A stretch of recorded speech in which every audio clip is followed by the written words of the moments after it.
Hello and welcome to Miss Hannah Loves Grammar.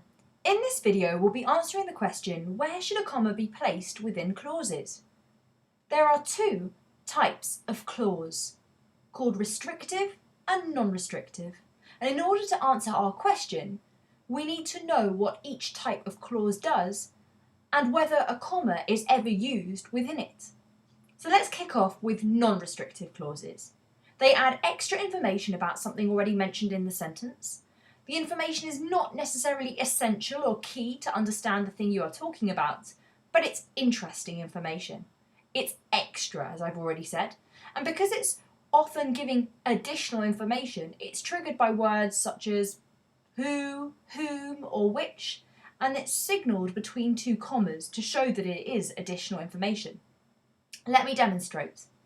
My cousin, comma, whom I cook with regularly, is a fantastic baker. The information between the commas, whom I cook with regularly, is not as specific as the opening, which says directly my cousin. If I took the information in green away, the sentence would still make sense on its own. So it's a subordinate clause because it doesn't make sense on its own. When I say subordinate, it means it doesn't make sense on its own. That's all it really means. And what we're doing when we add that extra bit of information that's non-restrictive, we are saying something more about my cousin. I don't need that information as a reader to know that my cousin is a fantastic baker. But I'm learning that the person who's speaking here is sharing some more information about how often and how regularly they see their cousin. We also get to see here that they cook often with their cousin and their cousin's a great baker. So the specific phrases are often found at the start and the end of a sentence containing a non-restrictive clause. And the actual non-restrictive clause itself can be removed and the sentence would make sense on its own. That's a really big deal because understanding that makes restrictive clauses even easier to follow. So a restrictive clause. Actually, it only signals in a restrictive clause the critical information that you need to know about the sentence subject or object. Without it, the sentence wouldn't make sense. There is nothing additional that you don't need to follow what's going on in the sentence. Let me give you an example. The shop that Mike recommended was immense. Without the clause that Mike recommended, it's unclear to me which shop you meant when you mentioned it. So it's important we also realise that there are no commas used in restrictive clauses. That's mainly because you can't afford to break up the key critical information that is found within a restrictive clause. Every bit of it needs to stay together so the sentence makes sense. So the way I remember it is that non-restrictive clauses are sandwiched between commas and that restrictive clauses don't have any commas between them.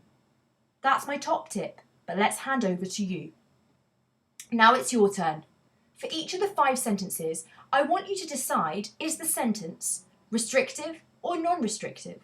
Remember that if it's non-restrictive, you should see commas. And if it's restrictive, you shouldn't. Hit pause if you need thinking time. So, the holiday that Walton recommended was cheap. This is a restrictive sentence. I know this because there are no commas, but I also know this because they're not sandwiching anything that's additional. Without every piece of information in this clause, the sentence does not make sense. Let's take number 2. My van, comma, which I resent, keeps breaking down. Oh dear, that must be very annoying. It's non-restrictive because I've given you some additional information. I resent the van. I've been specific at the start when I've said my van, and I keep telling you that it breaks down. But when I tell you I resent it, that's additional information that I don't need to share with you, but I do. Let's take the next sentence. The shoes that my nan bought were red.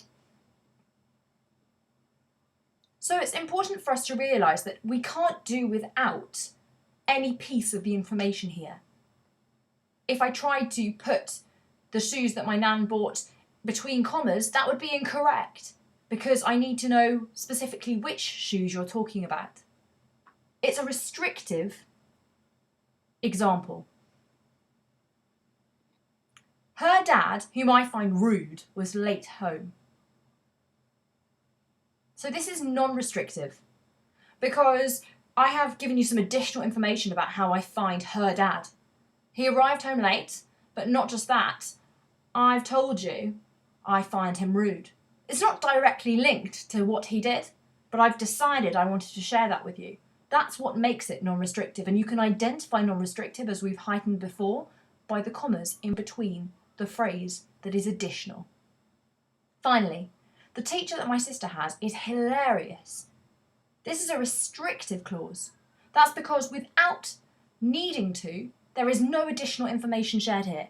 I know that the subject is the teacher, I know that my sister benefits from this teacher, and I know that that teacher is hilarious. But I can't take any of this information away without the sentence not making sense.